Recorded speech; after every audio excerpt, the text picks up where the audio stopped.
হযরত আবু হুরায়রা এসে বলে, ওগো আল্লাহর নবী,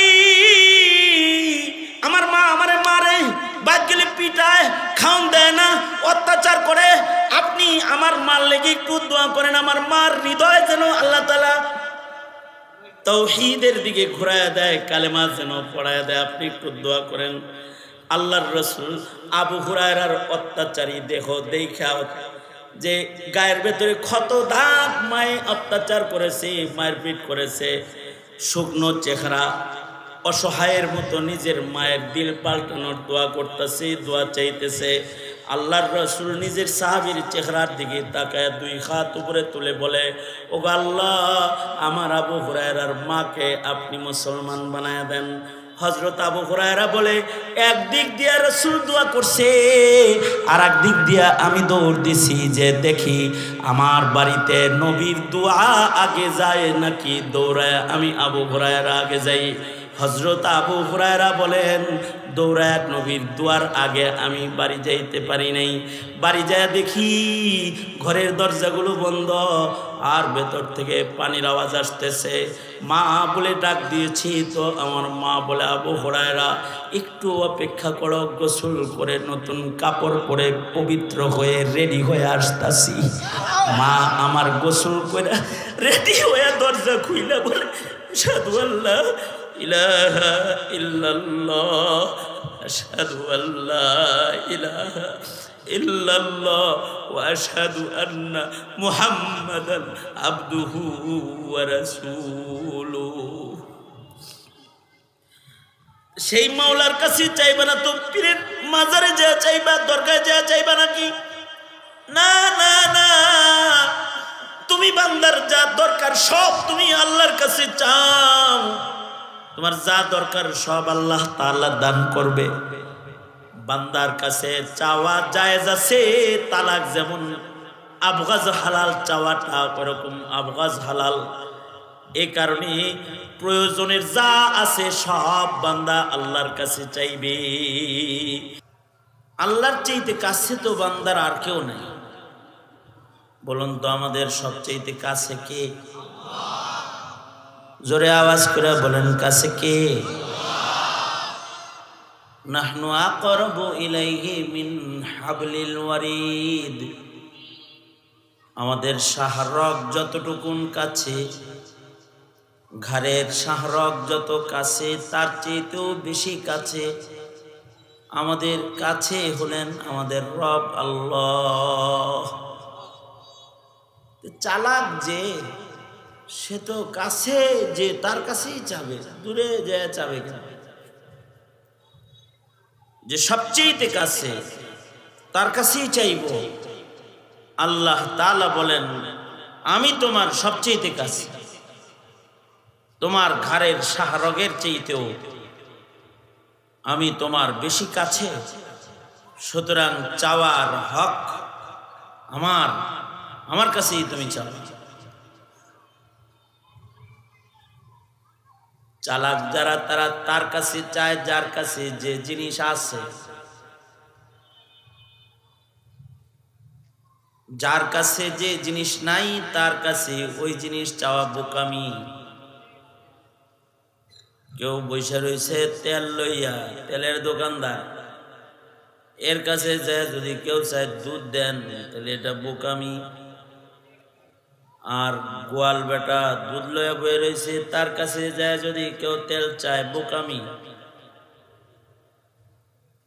যার কাছে যা নাই তার কাছে তা চাওয়া বোকামি। এ কারণে মানুষ মানুষের কাছে যখন পয়সা চায় অনেক সময় উত্তর আসে নাই, অথবা উত্তর আসে ভাঙতি নাই, তোমাকে দেওয়ার মতো নাই। কিন্তু মহান আল্লাহর কাছে বান্দা যা চাইবে আল্লাহ তাআলা তাই বান্দাকে দান করবেন। কারণ আল্লাহ পাকের কাছে নাই এমন কোনো কিছু নাই, সব যার কাছে আছে। তিনি কে? বান্দার যা জরুরত সব তার কাছে আছে। বান্দা যা চাওয়া জানে আল্লাহ তাআলা তা দেওয়া জানে। বান্দার চাওয়াটা যদি অযৌক্তিক অসম্ভব হয়, দোয়া এমন একটা ইবাদত যে আল্লাহ তাআলা অসম্ভবকে সম্ভব করে দেয়। দোয়া এমন একটা ইবাদত যার মাধ্যমে আল্লাহ তাআলা বান্দাকে যেটা অসাধ্য সেটাকে আল্লাহ তাআলা দোয়ার মাধ্যমে সাধ্য করে দেয়। কারণ আল্লাহর কাছে এমন কোনো কিছু নাই যেটা নাই, আর অসম্ভব কোনো কিছু আল্লাহর জন্য না। আল্লাহ পাকের শান ওয়া হুয়া আলা কুল্লি শাইইন কাদির, তিনি সব কিছুর উপরে কাদের মুতলাক। অসম্ভব কোনো কিছু মহান আল্লাহর শান নয়, সব সম্ভব। এ কারণে হাকিমুল উম্মত থানভী রহমতুল্লাহি আলাইহি তিনি বলেন, বান্দা তার যদি জুতার ফিতা লাগে ওইটা আল্লাহর কাছে চাইবে। আগেই তো ভালো ছিল, মুসরামুসরি করতেছিস কে বয়ে বয়ে। একেবারে প্রথম যখন বসছি তখনই ভালো লাগতেছিল, খালি মুসরাইতেছে বয়ে বয়ে, ও সুন্দর করবার চাইতেছে।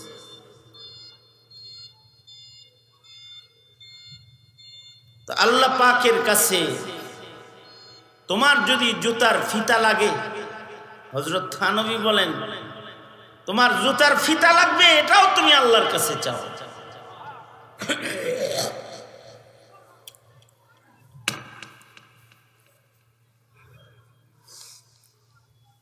মনে মনে ভাবতে পারেন পকেটে টাকা আছে, জুতার ফিতা আল্লাহর কাছে যাবো কা? টাকা আছে, দোকানে যাবো, কিনে লয়ে আসবো। এজন্য আল্লাহর কাছে জুতার ফিতাও চাওয়া লাগবে। ফিতা কিনলেন, কিন্তু আসার পথে পাক আল্লাহ তাআলা নিয়ে গেল। যে পায়ে জুতা লাগাইবেন ওই পাটাই যদি লয়ে যায়, রাগ করে যদি হে কয় যে যা জুতার ফিতা আমার কাছে চাইলি না, যা এটা যেখানে লাগাবি ওইটা তোকে দিলাম না, রাখলাম না, নিয়ে নিলাম। বহু মানুষ আছে যারা পা লইয়া পদ্মা সেতুর সড়ক পর্যন্ত গেছে, ওখান থেকে আল্লাহ তাআলা তার পা রাইখা দিছে। ঘরে আসছে তার পা নাই, যখন বের হইছে তখন পা ছিল, কিন্তু যখন ফেরত আসছে তখন পা নাই। বলেন তো এই পা নিছেন কি? জোরে আওয়াজ করে বলেন। এ কারণেই জুতার ফিতাও যদি লাগে, বান্দার জুতার ফিতা লাগবে, এইটাও বান্দা আল্লাহর কাছে চাবে।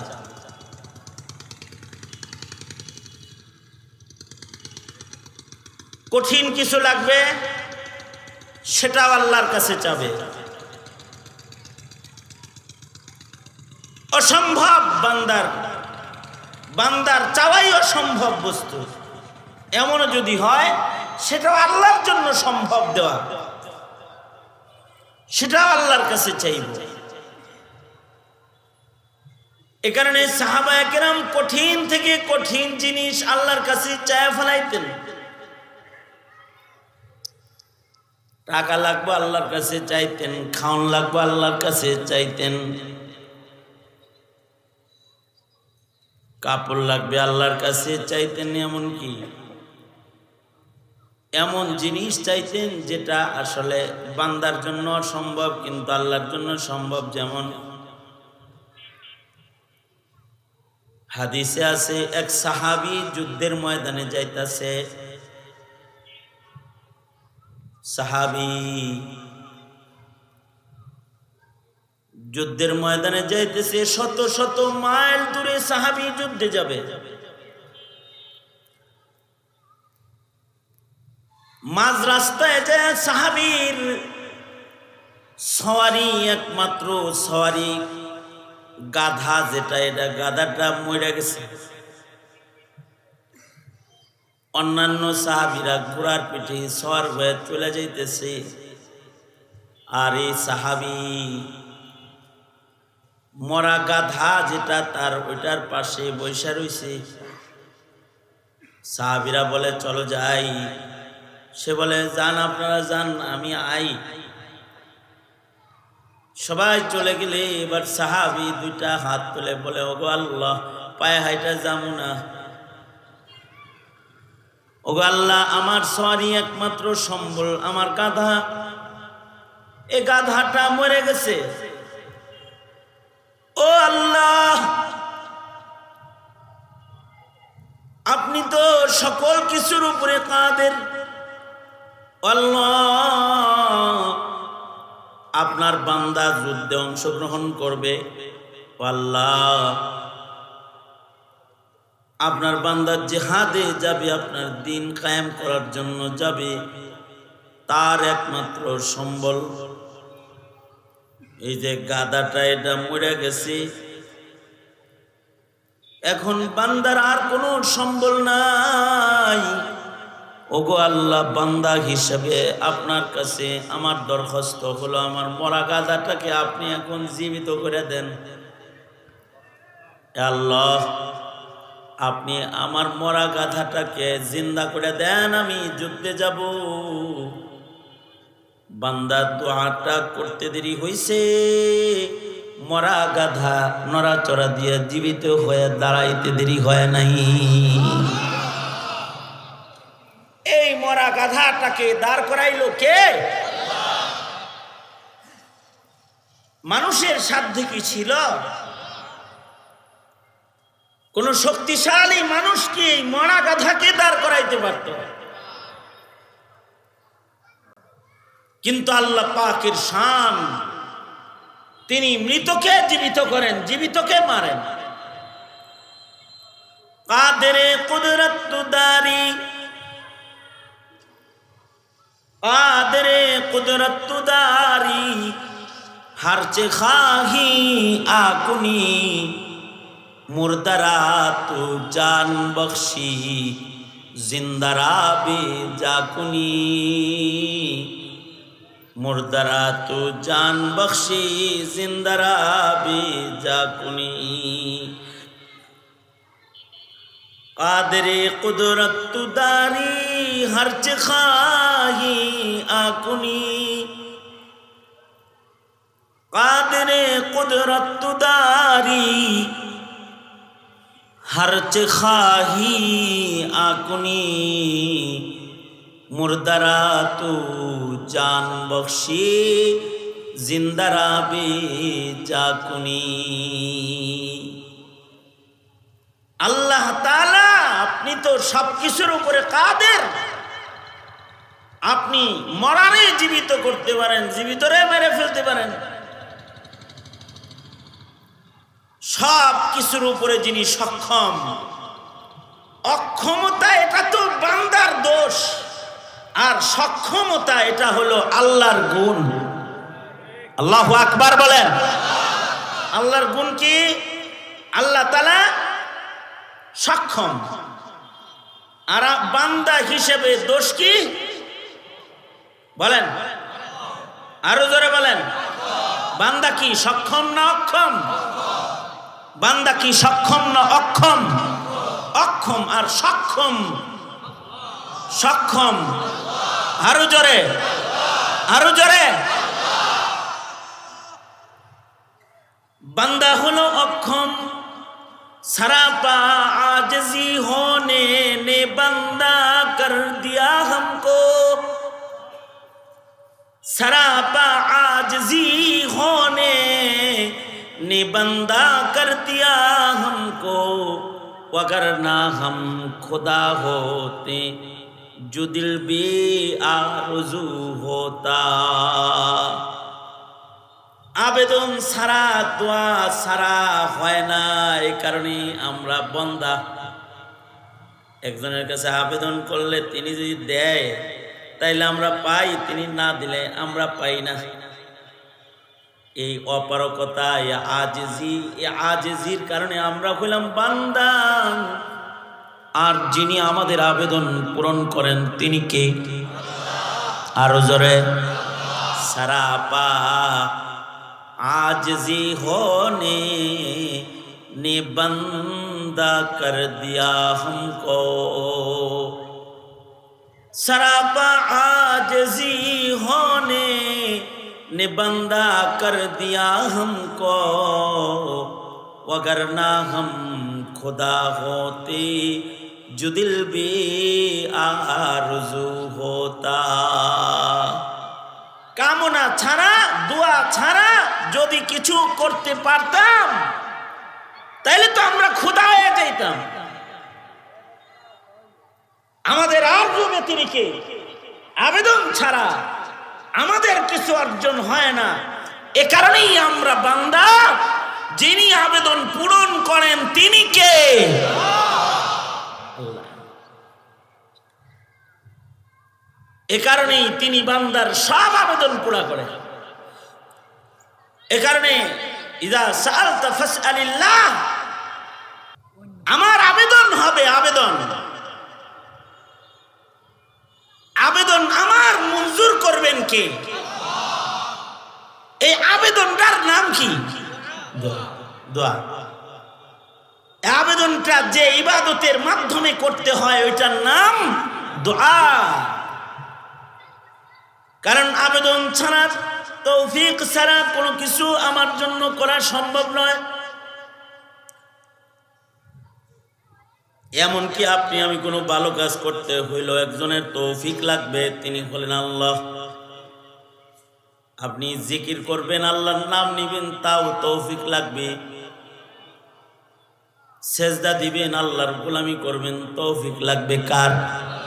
নেক নিয়ত করবেন, তৌফিক লাগবে কার? আল্লাহর। এই কারণে আল্লাহ কয়, বান্দা আমার কাছে তৌফিক মাঙ্গো। এ কারণে আল্লাহর রাসূল বলে, এইভাবে আল্লাহর কাছে বলো, আল্লাহুম্মা ওয়াফফিকনি লিমা তুহিব্বু ওয়া তারদা মিনাল কওলি ওয়াল আমালি ওয়াল ফি'লি ওয়ান নিয়তি ওয়াল হাদি ইন্নাকা আলা কুল্লি শাইইন কাদির। ওগো আল্লাহ, আপনি তো সব কিছুর উপরে শক্তিশালী, তাই আপনার কাছে আমার চাওয়া হলো আপনার পছন্দের কাজ, আপনার পছন্দের কথা, আপনার পছন্দের নিয়ত, আপনার পছন্দের সব আপনি আমারে করার সুযোগ দিয়ে দেন। সুবহানাল্লাহ। কারণ আপনি সুযোগ না দিলে সম্ভব না। কারণ আমি আসলে সক্ষম না আল্লাহ, আমি অক্ষম, আর আপনি হলেন সক্ষম। আমার অক্ষমতা আছে, এজন্যে আমি বান্দা, আর আপনার সক্ষমতা, তাই আপনি আল্লাহ। সারাপা आजिज़ी होने ने बंदा कर दिया हमको, सरापा आजिज़ी होने ने बंदा कर दिया हमको, वगरना हम खुदा होते जो दिल बे आरज़ू होता। মানুষ এতটাই অক্ষম যে মানুষের চোখ মানুষের নিয়ন্ত্রণে না, হাত মানুষের নিয়ন্ত্রণে না, এমনকি পেশাব পায়খানাটুকুন কন্ট্রোল করার ক্ষমতা এই দুর্বল মানুষের নাই। আল্লাহ তাআলা মানুষকে দুর্বল করে বানাইছেন। মানুষের তুলনায় অনেক প্রাণীকে শক্তিশালী বানাইছেন। আল্লাহ বলে কি, দেখো না, তোমারে দুর্বল বানাইছি আর শক্তিশালী করে একটা চৌপায়া জানোয়ার রে বানাইছি। আফালা ইয়ানজুরুনা ইলাল ইবিল, তুমি উটের দিকে তাকায় দেখো কত শক্তিশালী ও, আর তুমি আশরাফুল মাখলুকাত কিন্তু তুমি দুর্বল। তুমি পেঁয়াজ যন্ত্রণা সইতে পারো না, তুমি মইরা যাও, কিন্তু উট মরুভূমিতে মরে না। মরুভূমির ভেতরে অলি বুজুর্গ মরে, মুহাদ্দিস মরে, কিন্তু মরুভূমির ভেতরে গরমের কারণে কোনো উট মরে না। আল্লাহ তাআলা তাকে এমন মালাকা দান করেছেন, পিয়াস যন্ত্রণায় উট কখনো মরুভূমিতে মরে না। আল্লাহ তাআলা মরুভূমির ভেতরে পিয়াস যন্ত্রণা নিবারণের কুওয়াত শক্তি তাকে দান করেছেন, গোপন পানির থলে দান করেছেন, যা থেকে ধীরে ধীরে পিপাসা নিবারণ করতে থাকে। মানুষ যখন গরমে দৌড়ায় পালায়, তখন মরুভূমিতে উট দাঁড়ায় দাঁড়ায় মরুভূমিতে বাবলা গাছের কাটা খায়। বাবলা কাটা, মরুভূমির বাবলা কাটা হায়াতুল হাইওয়ান লাগে। বাবলা কাটা যদি কারোর গায়ে খালি ছোঁয়া লাগে, তাহলে গা পচা যাবে, পছন্দ হবে। এত বিষাক্ত কাটা। আর এই কাটার আচর ছোঁয়া লাগলে, চামড়ায় লাগলে, চামড়ায় পছন্দ রে কাটা যায়। আর এই বাবলা কাটাকে উট লাগেছে যে চমচম আর মিষ্টি রসগোল্লা খাইতেছে, এইভাবে এটা খায়। কামালউদ্দিন দমেরি রহমতুল্লাহ আলাইহি বলেন, উটের নিঃশ্বাসের ভেতরে আল্লাহ তাআলা এমন ক্ষমতা দিছে, ও যদি বাবলা কাটা গাছের উপরে যায় শ্বাস ছাড়ে, এই কাঁটাদার শক্তিশালী গাছ ওর শ্বাস, মুখের শ্বাস, নাকের বাতাস ওর গায়ে লাগলে ও নরম হয়ে ঘিয়ের মতো হয়ে যায়, নরম হয়ে। আর ও মজা করে এটারে খায়। মরুভূমির ভেতরে গুইরা গুইরা বাবলা কাটা খায়,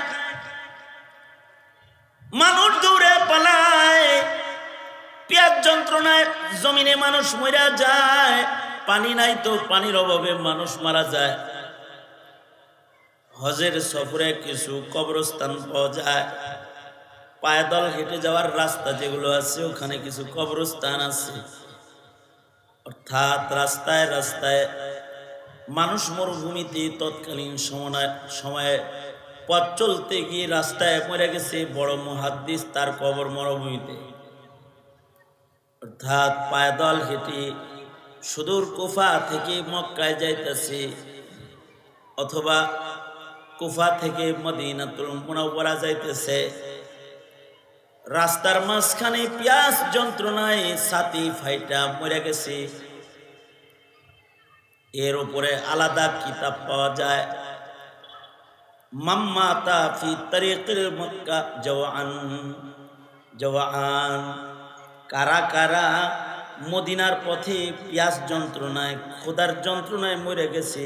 এর উপরে মাম্মাতা ফি তরিকিল মক্কা মাম্মাতা ফি তরিকিল মদিনা, মদিনার পথে কারা মরছে, মক্কার পথে কারা মারা গেছে, পিয়াস যন্ত্রণায় ছাতি ফাইটা কারা কারা মরছে, এর উপরে কিতাব। কোন বড় বড় মুহাদ্দিস অথবা বড় বুজুর্গ রাস্তায় পিয়াস যন্ত্রণায় মরে গেছে। মানুষ তো আজ এই জায়গাটায় মানুষের চেয়েতে উট শক্তিশালী, মরুভূমির উপরেও জাহাজ হয়ে দাঁড়ায় থাকে, মাল সামানা পিঠে লয়ে দাঁড়ায় থাকে মরুভূমির উপরে। ওই ক্ষেত্রে মানুষ হলো একটা অক্ষম, মানুষ দুর্বল। এই অক্ষমতার কারণে মানুষ হলো বান্দা, আর সক্ষমতার কারণে রব হলো আল্লাহ। আল্লাহ রব, আল্লাহ পাক মালিক, আল্লাহ পাক আমাদের স্রষ্টা মালিক। তার কোনো অক্ষমতা নাই, সক্ষমতায় ভরা যার সব সক্ষমতা যার ভেতরে আছে তিনি আমার আল্লাহ।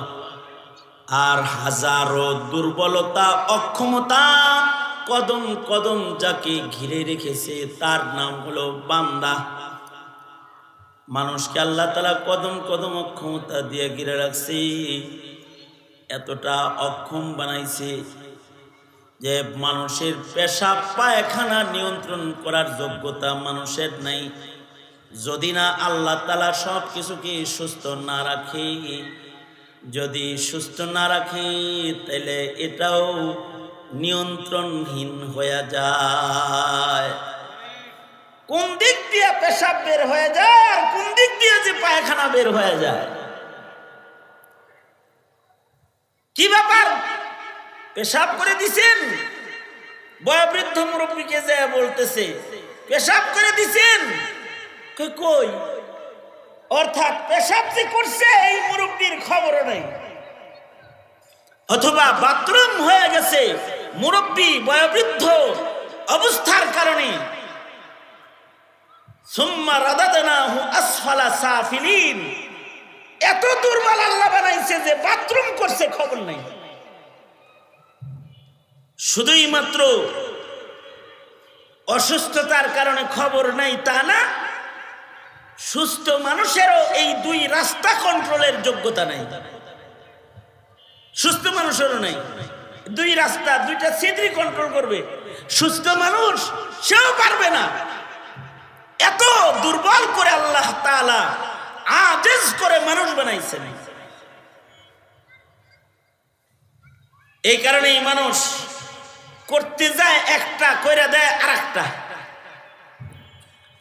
জিয়ানের মধ্যে মুত পাল্লায় বইছে, হিয়ানের মধ্যে আগে দিছে, বুঝেন নাই? সক্ষমতা না অক্ষমতা? অক্ষমতা। আমাদের মাদ্রাসাগুলোতে ছাত্ররা যখন হুজুরের কাছ থেকে ছুটি নেয়, কখনো এক আঙ্গুল দেখায়, কখনো দুই আঙ্গুল দেখায়। এক আঙ্গুল দেখায়, এক আঙ্গুল মানে হলো একটা করব, এক আঙ্গুল মানে কি? একটা করব, সিঙ্গেল, সিঙ্গেল কাম। দুই আঙ্গুল মানে ডবল কাম।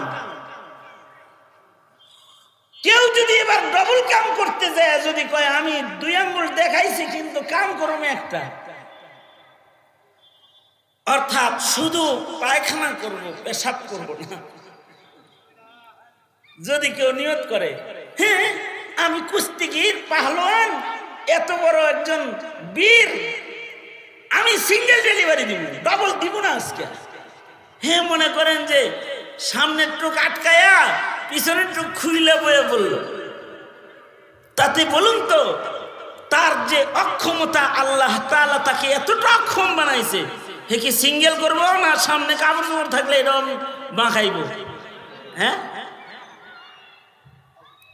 কারণ এই বাথরুম করতে যায় তুমি হাগু করতে যায় মতো করবা না, এটা তুমি পারবাই না। তোমার এতটা দুর্বল আল্লাহ বানাইছে যে তুমি শুধু হাগু করতে পারবে না, মুতে দিবা। যত চাপা চাপি করো একা ছোট বাইর হয়ে যাইব। এতটা দুর্বল মানুষ যে পেশাব আর পায়খানা কন্ট্রোল করতে পারে না। এই দুর্বল মানুষ যদি যেই সবল মালিক মরারে জীবিত করে তার সাথে যদি বিদ্রোহ করে, কতটা নারাজ আল্লাহ তাআলা হয়, কত নারাজ হয়।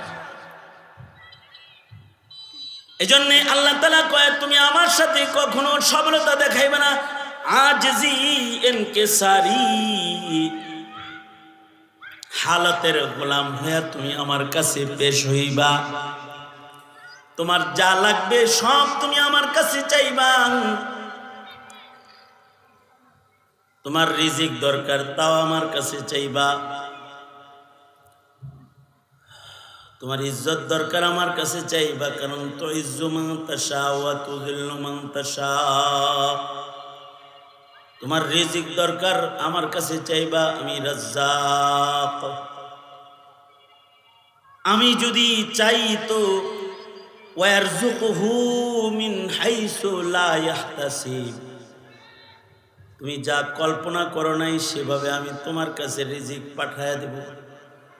ওমাই ইয়াত্তাকিল্লাহ ইয়াজআল লাহু মাখরাজা, ওয়ারযুকুহু মিন হাইসু লা ইয়াহতাসিব। আর তুমি যদি আমার কাছে রিজিক না চাও তাহলে তুমি এমন কঠিন জায়গায় পড়ে যাইবা যে রিজিক খুঁজতাছো কিন্তু পাইতাছো না। এই কারণে তোমার যা দরকার সব বান্দা তুমি আমার কাছে চাইবা। অনেক রিক্সাওয়ালারা আছে, রিক্সা চালাইতে চালাইতে নামাজ পড়ার টাইম পায় না।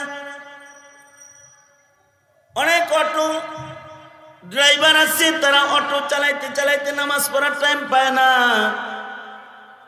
যদি বলা হয় কিরে ভাই তুমি একটু নামাজ পড়ো না কেন, কয় টাইম নাই। আরে যে আল্লাহ রিজিক দিব তার কাছে চাওয়ার টাইমটা পর্যন্ত তার নাই। সে মনে করতেছে তার অটো, তার ভ্যান গাড়ি, তার রিক্সা তাকে রিজিক দান করতেছে। বুঝা থাকলে বলেন এই ভ্যান গাড়ি, এ কারণে কিছু কিছু মানুষ আছে এরা সকালবেলা ওইটা ভ্যান গাড়ি আর রিক্সারে হ্যান্ডেলে চুমা খায়। আছে না? আছে না? আপনাদের এলাকায় নেই, আমার ঢাকার বদনাম করছি আর কি। আল্লাহরে সেজদা দেয় নাই, ফজরের নামাজটা পড়ে নাই, জোহর আসর মাগরিব সব ভুলায় গেছে। ঘুম থেকে ওইটা এক পেট খায়া আইসা কেবল হ্যান্ডেলটা ধরছে। যখন কাস্টমার একটা পাইছি তো রিক্সায় উঠায়া এবার রিক্সার হ্যান্ডেলে চোঁয়া খায়। আমি একজন রে পাইছি এরকম, আমি উঠছি আরে হ্যান্ডেলে চুমাই। আমি বললাম কিরে হ্যান্ডেলে চুমা দিলি কেন? কয় এটা তো রিজিক, আপনি আমার বনির কাস্টমার। কেবল ঘর থেকে আইছি, আপনি হলেন বনি কাস্টমার। আর এটা তো রিজিক, এইটুক না থাকলে, এই 3 চাক্কা না থাকলে তো পেটই পালতে পারতাম না। নাউজুবিল্লাহ। পেট পালায় কে? জোরে আওয়াজ করে বলেন। আপনি যখন মায়ের পেটে ছিলেন, মায়ের স্তনে দুধ তৈরি করেছে কে? পেটের ভেতরে আপনাকে নাভি দিয়া রক্ত আপনার দেহে ঢুকায়া রিজিক খাওয়াইছে কে? বের হওয়ার পরে দুধ পর্যায়ক্রমে পাতলা থেকে ঘন বানাইছে কে? যখন যে বয়সে যেমন খাওন খাওয়া দরকার অমন খাওন আপনাকে খাওয়ায় কে? জোরে আওয়াজ করে বলে। এ কারণে আল্লাহর রাসূল এটাও একটা জিকির শিখাইছেন, ইয়া রাজিকাত তিফলিস সাগীর। আল্লাহর রাসূল আশ্চর্য আশ্চর্য কিছু জিকির, কিছু দোয়া শিখাইছেন। একটা দোয়া হলো ইয়া জাবিরুল আজমিল কাসীর। মানুষের হাত দিয়ে ভাঙা গেলে এটা জোড়া লাগানোর কোনো মেডিসিন পৃথিবীর মাটির উপরে কোনো ডাক্তার এখনো পর্যন্ত আবিষ্কার করতে পারে নাই। হাড্ডি জোড়া লাগায় না, কোনো মেডিসিন নাই। হাড্ডি জোড়া লাগাবে এর কোনো মেডিসিন নাই। ভাঙ্গা হাড্ডি দেহের ভেতর থেকে বাইর করে পৃথিবীর সব বিজ্ঞানীরা এক জায়গায় করে যদি বলেন এই ভাঙ্গা 2 হাড্ডিটারে জোড়া লাগা, ভাঙ্গা হাড্ডি জোড়া লাগাইতে পারবে না। কিন্তু দেহের ভেতরে ভাঙ্গা হাড্ডি ব্যান্ডেজ করে যেমনি রাখা দিব বাস জোড়া লাগবে। এই অপারেশন বিজ্ঞান যেটা মেডিকেল সায়েন্স এখন যেটা আসছে, এটা তো এখন করা আগমন, কয়দিনের আগমন। বিশ্বযুদ্ধ হয়েছে, কত মানুষের হাড্ডি ভাঙছে, কত জেহাদ হয়েছে, কত মানুষের হাড্ডি ভাঙছে। এই হাড্ডি কোনো ডাক্তারে জোড়া লাগায় নাই, 2টা বাঁশ বান্ধা পেঁচায় রাখছে, 21 দিন ফালায় রাখছে, জোড়া লেগে গেছে। বুঝা থাকলে বলেন হাড্ডিটা আসলে জোড়া লাগায় কে? এই কারণে আল্লাহর রাসূল জিকির শিখাইছে যে আল্লাহরে এমনি ডাকো, ইয়া জাবিরুল আজমিল কাসীর, टूटा हुआ हड्डी जोर देने वाला मौला। ভাঙ্গা হাড্ডি জোড়া লাগানে ওয়ালা মালিক আমার আল্লাহ। ইয়া জাবিরাল আজমিল কাসীর। আবার আল্লাহর রাসূল দোয়া শিখায়, ডাকা শিখায়, ইয়া রাযিকাত তিফলিস সাগীর, ইয়া রাযিকাত তিফলিস সাগীর। ছোট্ট বাচ্চাকে রিজিক দেনেওয়ালা মালিক একজন, তিনি কে? যখন যে খাবার দরকার, পেটের ভিতরে সন্তান আছে, তার যা খাওয়া দরকার পেটে তাই খাওয়াই। এবার বাইরে এসেছে, যেমন দুগ্ধ খাওয়ান দরকার তেমন দুগ্ধ খাওয়ায়, তরল দুগ্ধ, শাল দুধ দরকার, এবার শাল দুধ খাওয়ায়। কিছুদিন পরে ঘন দুধ দরকার, এবার দুধটাকে আল্লাহ তাআলা একটু ঘন বানায়া দেয়। এক সময় এমন মিষ্টি, এমন গাঢ় ঘন বানায়া দেয় যে সন্তান তখন 1 বছর বয়স হয়ে গেছে, মায়ের দুধ খায় ঘুমায় যায়। সে বড় হইতেছে আর তার রিজিকও আল্লাহ তাআলা মার স্তনে তার যেমন দরকার তেমন রেডি করতেছে। এমন কুদরতওয়ালা মালিক আল্লাহর কাছে রিজিক চাও না, রিজিক চাও রিকশার কাছে, ভ্যান গাড়ির কাছে, হ্যান্ডেলে চুমা দিছ। তুমি একটা অসতর্ক লোক হিসাবে এমন কাম করেছ। না না, তোমার রিজিক দরকার চাইবা কার কাছে? জোরে বলে। মিশরে একটা কবরস্থান আছে, যে কবরস্থানে 4 জন মুহাম্মদ নামী মুহাদ্দিস ঘুমায়া রয়েছে। কয়জন? এই 4 মুহাদ্দিস, মুহাম্মদ 4 জনের নাম। এই 4 জন মিশরের এক জঙ্গলে যায় বসছে, একটা ঝুপড়ি ঘর করছে। এরা নিয়ত করছে এদের সিনার ভেতরে নবীর যে উলুমুল হাদিস গুলা আছে এগুলোকে এই 4 জনে মিলা লিখা জাতির কাছে পেশ করবে। তারা দুনিয়ার আর কোনো কাজ করবে না। সাফহাত মিন সাবরিল উলামা, উলামাদের সবরের পাতার একটি পাতা এটা, যে উলামায়ে কেরাম ইলমি দ্বীনের জন্য অনেক কুরবানি দিয়েছেন। এই 4 মুহাদ্দিস এরা কিচ্ছু করবে না। এরা পণ করেছে মৃত্যু পর্যন্ত শুধু নবীর হাদিস লিখবে, নবীর হাদিসের ব্যাখ্যা লিখবে, যাতে প্রজন্মের মানুষ নবীজির হাদিস পড়তে পারে, নবীর হাদিসের ব্যাখ্যা যেন তারা শিখতে পারে। সুবহানাল্লাহ। কয়জন? এই 4 জন এক ঘরের ভিতরে বইয়া খালি লেখাপড়া করে আর লেখে, লিখতেছে 4 জনে মিলে। মাল সামান টাকা পয়সা যা ছিল এগুলো কয়েকদিন পরে সব শেষ হয়ে গেছে। এবার খাবে কি? মানুষের কাছে সওয়াল করে খাওয়া এটা ঠিক না।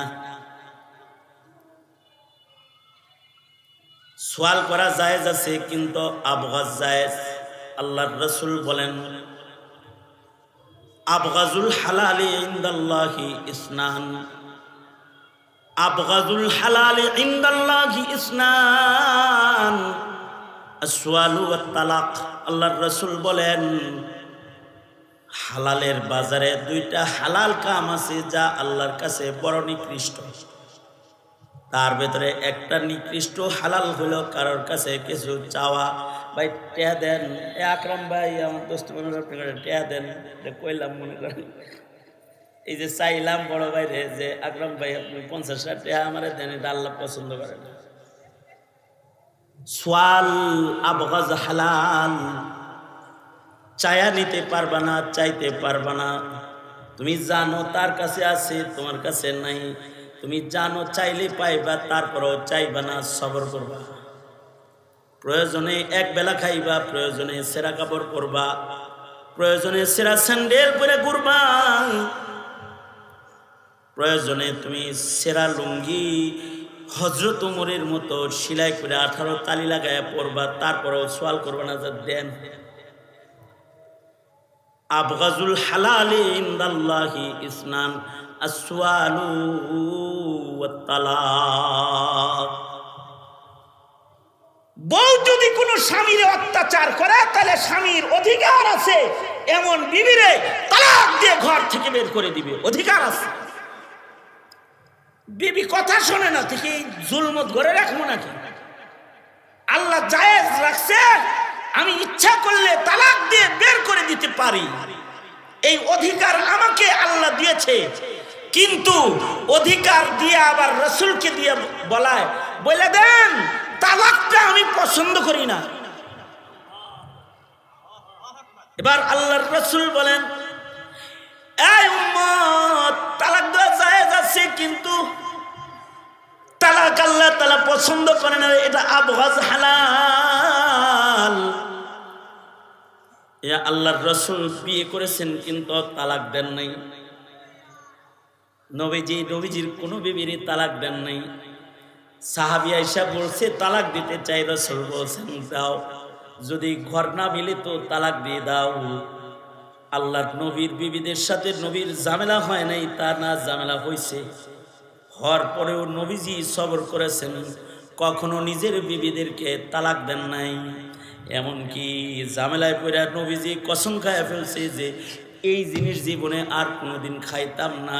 আল্লাহ কয় লিমা তুহাররিমু মা আহাল্লাল্লাহু লাক, একটা মহিলারে খুশি করবার যায়া আপনি আমার করা হালাল জিনিসকে কেন আপনি হারাম বানাইতেছেন? লিমা তুহাররিমু মা আহাল্লাল্লাহু লাক, তব কি তাবতাগি মারদাতা আজওয়াজিক, আপনি আপনার বিবিদের সন্তুষ্টি তালাশ করতেছেন, কেন আপনি হালালকে হারাম বানাইতেছেন? তালাক দেওয়া জায়েজ আছে, কিন্তু আল্লাহর রাসূল তালাক দেয় নাই। কোন বিবিকে নবীজি তালাক দেন নাই, নিজে সবর করেছেন, কষ্ট করেছেন, কিন্তু উম্মাহাতুল মুমিনিনদের কারোর সাথে বিচ্ছিন্নতা করেন নাই রাগে গুসায়। কারণ আবগাজ হালাল, নিকৃষ্ট কাম হালাল, হালালের ভেতরে নিকৃষ্ট হালাল হলো তালাক। এ কারণে সাধারণত মৌলবীরা কেউ যদি তালাক দিয়ে দেয়, তাগর তালাকের জ্ঞানজাম মিটানোর মশালা দেয়, কিন্তু মোল্লা সহজে বউ তালাক দেয় না। মৌলবীর বউ তো তালাক নাই, মুতাল্লাকা বউ, মোল্লার ঘর থেকে তালাক খেয়ে বেরিয়েছে, এরকম বউ পাওয়া কঠিন। হ্যাঁ পাওয়া যায়, যায় না তা না, পার্সেন্ট জিরো, একেবারে কম পার্সেন্ট। কারণ কি? কারণ বিবির অত্যাচার ভোগ করার ভেতরে আল্লাহর সন্তুষ্টির একটা রাস্তা আছে, এটা পাবলিক জানে না, কিন্তু মৌলবী জানে। এক বুজুর্গ পীর সাহেব মানুষ, ওনার মুরিদ একটা গেছে পীরের ভাই, যায় পীরের দরজায় যায় তালাশ করতেছে, কয়টা যান আর কয়েক মিনিট তো পাবো নাকি, যায় তালাশ করতেছে, কই কই শেখ কামেল আপনার মুরিদ ভক্ত, আপনার পাইতাইছি, কোথায় আছেন? ঘরের ভেতর থেকে বেটি কয়, কানে খোঁজো, আমগর পিসাব অমুকের বাড়ি না, কয় হ অমুকের বাড়ি, হের কাছে আইছি, হুজুরের কাছে আইছি। ঘরের ভেতর থেকে বেটিয়ে কয়, খবিস কোথাকার, মুড়ি দেওয়ার লেগা আর কোনো মানুষ পাস নাই, আমি তো হেরে চিনি। 3.5 হাত লোক নাক ডাকিয়া ঘুমায়, ডান বাম নাই, তার কাছে মুড়ি দিয়ে গেছিস, আর কোনো লোক পাইছিস না মুড়ি দিতে। জামাইয়ের কতগুলো বদনাম মেহমানের কাছে করে দিছে, মুড়িদের মন খারাপ, কার কাছে মুড়ি দইলাম? যে বিবির কাছে ভালো না সে তো আল্লাহর কাছে ভালো না। রাসূল বলেছে, আমার পীরে দেখি বউয়ের কাছে ভালো না, তাহলে আল্লাহর কাছে সে কেমনে ভালো হয়? তাহলে কি মুড়ি দয়ে ধরা খেলাম নাকি রে? যাইতেছে নিরাশ হয়ে চলে যায়, জঙ্গলের পার দিয়ে রাস্তা যাইতেছে, হঠাৎ করে দেখি হের পীর সাহেবে বাঘের পিঠে সওয়ার হইয়া সাপরে চাবুক বানায়া বাঘরে পিটায় পিটায় আরাম করে বাঘের পিঠে সওয়ার হইয়া আহে।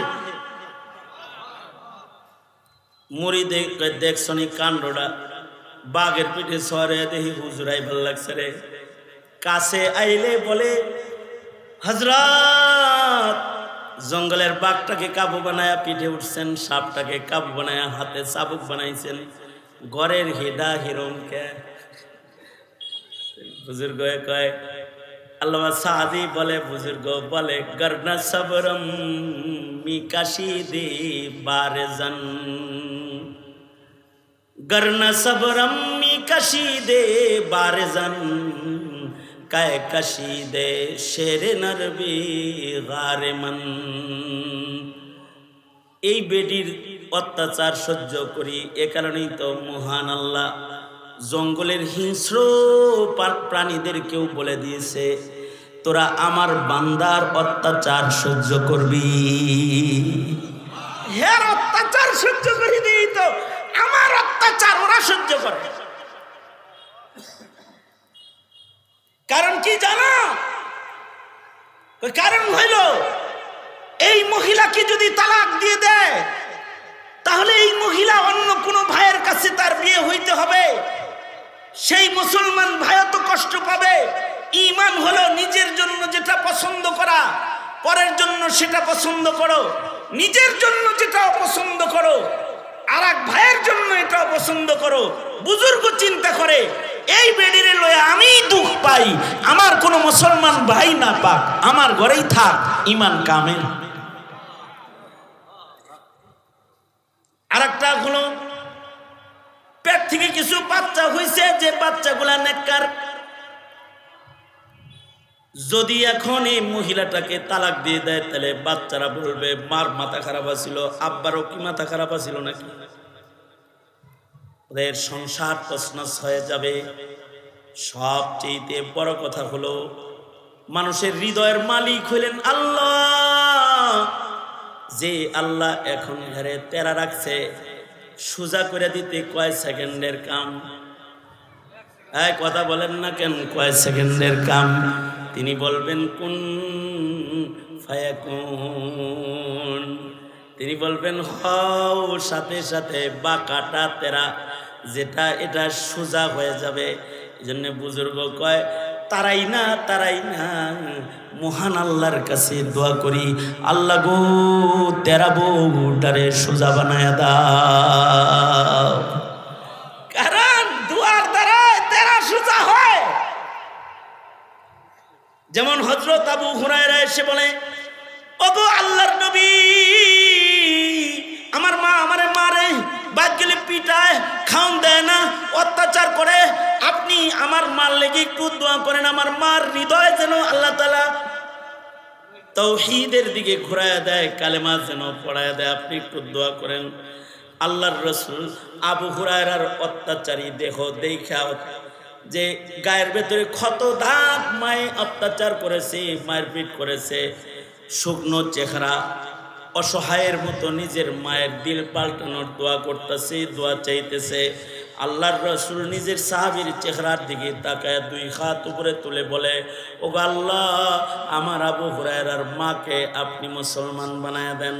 হযরত আবু হুরায়রা বলে, একদিক দিয়া রাসূল দোয়া করছে, আর এক দিক দিয়া আমি দৌড় দিছি যে দেখি আমার বাড়িতে নবীর দোয়া আগে যায় নাকি, দৌড়ায় আমি আবু হুরায়রা আগে যাই। হযরত আবু হুরায়রা বলেন, দৌড়ায় নবীর দুয়ার আগে আমি বাড়ি যাইতে পারি নাই। বাড়ি যায় দেখি ঘরের দরজাগুলো বন্ধ, আর ভেতর থেকে পানির আওয়াজ আসতেছে। মা বলে ডাক দিয়েছি, তো আমার মা বলে, আবু হুরায়রা একটু অপেক্ষা করো, গোসল করে নতুন কাপড় পরে পবিত্র হয়ে রেডি হয়ে আসতাছি। মা আমার গোসল করে রেডি হয়ে দরজা খুইলা বলে, আশহাদু আল্লা ইলাহা ইল্লাল্লাহ, আশহাদু আল্লা ইলাহা ইল্লাল্লাহ ওয়া আশহাদু আন্না মুহাম্মাদান আবদুহু ওয়া রাসূলুহু। সেই মাওলার কাছে চাইবা না তো পীরের মাজারে যা চাইবা, দরগায় যা চাইবা নাকি? না না না, তুমি বান্দার যা দরকার সব তুমি আল্লাহর কাছে চাও। তোমার যা দরকার সব আল্লাহ তাআলা দান করবে। বান্দার কাছে চাওয়া জায়েজ আছে। তালাক যেমন আবগাজ হালাল, চাওয়াটা ওরকম আবগাজ হালাল। এই কারণে প্রয়োজনের যা আছে সব বান্দা আল্লাহর কাছে চাইবে। চার মুহাদ্দিস মুহাদ্দিস তো ইলমের কাজ করে, কারোর কাছে ভিক্ষা করবে নাকি? এই 4 মুহাদ্দিস, 4 জনের নাম মুহাম্মদ। 4 জনে মিলা বুদ্ধি করলো যে 3 জন লিখবো, সপ্তাহে একদিন একজন বাজারে গিয়ে কাজ করবা, সে ইনকাম করে আনবা, 4 জনে খাবো, পরের দিন আরেকজন যাবা, 3 জন লিখবো, একজন বাজারে কাজ করবে, সে ইনকাম করে আনবে, আমরা সবাই মিলে একদিন খাবো। ডেলি একজন একজন বাজারে যাবো, একজন রিক্সা চালাবো আর কি। রাতের বেলায় 4 জনের ভেতরে লটারি হলো, আগামীকাল সকাল বেলায় কে কাজ করতে যাবা? সন্ধ্যা রাত্রে লটারি হইতেছে। লটারিতে নাম উঠছে 4 মুহাম্মদ এর ভেতরে মুহাম্মদ বিন নাসির, জমানার শ্রেষ্ঠ এক মুহাদ্দিসের নাম। এই 4 জনের ভিতরে 1 নাম্বার নাম উঠছে মুহাম্মদ বিন নাসিরের। মুহাম্মদ বিন নাসির, তুমি আগামীকালকে যাবা, পরের দিন আবার লটারি হবে, যার নাম উঠবে সে যাবে। এই 4 জনের ভেতরে 1 নাম্বার নাম যেহেতু মুহাম্মদ বিন নাসিরের উঠছে, সকালে সে কামে যাইব, সন্ধ্যা রাত্রিতে সে চিন্তা করতেছে কামে গেলেই তো কাম পাওয়া যায় না। মহাজন যদি ভালো পায় তাহলে অল্প কামে অনেক সময় টাকা বেশি দেয়, আর যদি বেজাইতে মহাজন হয় দিনভর কাম করে, সন্ধ্যার সময় কয় কালকে নিয়ে ওঠে। হ্যাঁ কি আমনগর মহাজন এলাকায় সব ভালো মনে হয়, কথা কন না কিনলে। তো এখন মুহাম্মদ ইবনে নাসির চিন্তা করতেছে, জামু যে কামে মহাজন যদি খারাপ হয়, সন্ধ্যার সময় কাম কইরাও রিজিক লয়ে বাড়ি আইতে পারুম না, ঘরে আসতে পারবো না, তাই ভালো মহাজন আল্লাহর কাছে চাই। সন্ধ্যা রাত্রি দোয়া করতেছে, ওগো আল্লাহ ভালো একখান মহাজন দিয়েন, আপনি রাজ্জাক, কারোর কাছে চাইতে পারেন না, আপনার কাছেই তো চাই আল্লাহ। আপনার নবীর হাদিস লেখার স্বার্থে আমাদের আপনি সহজে রিজিকের নিয়ামত ওয়াসাআত আপনি আমাদেরকে দান করেন। সকাল বেলায় ফজরের নামাজের পরে সাথীরা বলে, মুহাম্মদ বিন নাসির যাও তুমি বাজারে চলে যাও। রাত্রে বেলায় দোয়া করছে, সকাল বেলায় পথ ধরেছে, রাস্তা চলতেছে। আর কিছু দূর যাওয়ার পরে দেখি মিশরের বাদশাহ আহমদ, তৎকালীন সময়ের বাদশাহ আহমদ গাড়ি ভর্তি উট পিঠ ভর্তি খানা লইয়া লস্কর সহ জঙ্গলের দিকে আসতেছে। রাস্তায় মুহাম্মদ বিন নাসিরের সাথে দেখা হয়ে গেছে। এই তোমার নাম কি? কই যাও? কয় আমার নাম মুহাম্মদ। কয় মুহাম্মদ বিন নাসির তুমি? জি। কয় হ্যাঁ। তাহলে আর 3 মুহাম্মদ কই যারা নবীর মিতা? আর 3 জন কই? কয় আর 3 জন জঙ্গলে ঘরের ভেতরে হাদিস লিখতেছে। আপনি এখানে কেন নামদার বাদশাহ? আপনি কেন আসছেন এখানে?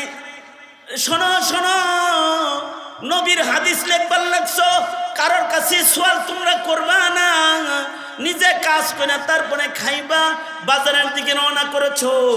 রাতের বেলায় আল্লাহর রাসূল স্বপ্ন যোগে আমাকে এসে বলে, আহমদ রে, আমার নায়েবে নবী বাজারে কাজ করবে, এটা আমার সহ্য হয় না। যা যা আহমদ যা, তাদের খানাও সব ব্যবস্থা করার জন্য আমি রাজমহল থেকে সকাল বেলায় ছুটে এ পর্যন্ত এসেছি। রাজ্জাক কে? জোরে আওয়াজ করে বলেন। ওয়ারযুকুহু মিন হাইসু লা ইয়াহতাসিব। এ কারণে বান্দা যদি কিছু চায় তো চাইবে কার কাছে? জোরে বলেন। এইটা বুঝছেন তো? ধন্যবাদ। ওয়াদা করুন, চিৎকার করে বলুন, ইয়া আল্লাহ ওয়াদা করিতেছি, যা জরুরত সব আপনার কাছে চাবো ইনশাআল্লাহ। চিল্লা বলেন ইনশাআল্লাহ, জোরে করে বলেন। अल्लाह कबूल और मंजूर करो, आमीन। जो कुछ हुआ या रब तेरे करम से हुआ, जो कुछ होगा तेरे करम से ही होगा। अल्लाह যদি তৌফিক দেয় তবেই যা বলেছি তার উপরে বলনেওয়ালা শুননেওয়ালার আমলের তৌফিক হবে। আল্লাহ তাআলা আমল করার সুযোগ দান করেন, তৌফিক দান করেন। আমিন। ওয়া আখিরু দাওয়ানা আলহামদুলিল্লাহি রাব্বিল আলামিন। আসসালামু আলাইকুম ওয়া রাহমাতুল্লাহি ওয়া বারাকাতুহু।